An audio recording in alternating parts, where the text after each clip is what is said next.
గుంటూరు జిల్లా ముప్పాళ్ల మండలం మాదాల గ్రామం టీడీపీ ప్రచారంలో నరసరావుపేట పార్లమెంట్ ఎంపీ అభ్యర్థి రాయపాటి సాంబశివరావు, సత్తెనపల్లి ఎమ్మెల్యే అభ్యర్థి కోడెల శివప్రసాదరావు పాల్గొన్నారు. రాయపాటి కోడెలను గ్రామస్తులు ఘన స్వాగతం పలికారు. ఈ సందర్భంగా రాయపాటి మాట్లాడుతూ చాలా సంతోషంగా ఉంది, మీరు ఎంతో ఆప్యాయంగా ఆత్మీయంగా ఆహ్వానించారు, మీ అందరికీ రుణపడి ఉన్నామన్నారు. హౌసింగ్ లోన్స్ తీసుకున్న వాళ్లు తిరిగి కట్టవలసిన అవసరం లేదన్నారు. రేపు జరగబోయే ఎన్నికల్లో ఓటు వేసి అత్యధిక మెజార్టీతో గెలిపించాలన్నారు. ఆహ్వానించారు. చాలా చక్కగా ఉంది. మీ కార్యక్రమం కూడా బాగా చేశారు. మీరందరూ కూడా మేము రుణపడి ఉన్నాం. తప్పకుండా మీకు కావాల్సిన సహాయ సదుపాయాలన్నీ కూడా మీకు కలుగు చేస్తాం. ముఖ్యమంత్రి చంద్రబాబు నాయుడు గారు ఎన్నో కార్యక్రమాలు తీసుకున్నారు, అభివృద్ధి కార్యక్రమాలు, అట్లా బలహీన వర్గాల సంక్షేమం కోసం. అదేవిధంగా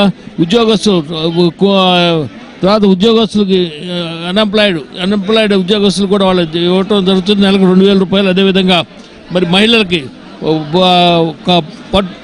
పసుపు కుంకుమలు కూడా ఇవ్వడం జరిగింది. అదేవిధంగా 5 లక్షల రూపాయలు హెల్త్ స్కీమ్, 5 లక్షలు ఉండేది గతంలో డాక్టర్ హెల్త్ స్కీమ్, అది దాన్ని 10 లక్షలు కూడా చేయడం జరిగింది. ఇంటింటికి కూడా హౌసింగ్ స్కీమ్ తీసుకున్న వాళ్ళందరూ కూడా డబ్బులు కట్టాల్సిన లేదు, మొత్తం స్టేట్ గవర్నమెంట్ కడతామని చెప్పి వాళ్ళు మనవి చేయడం జరిగింది.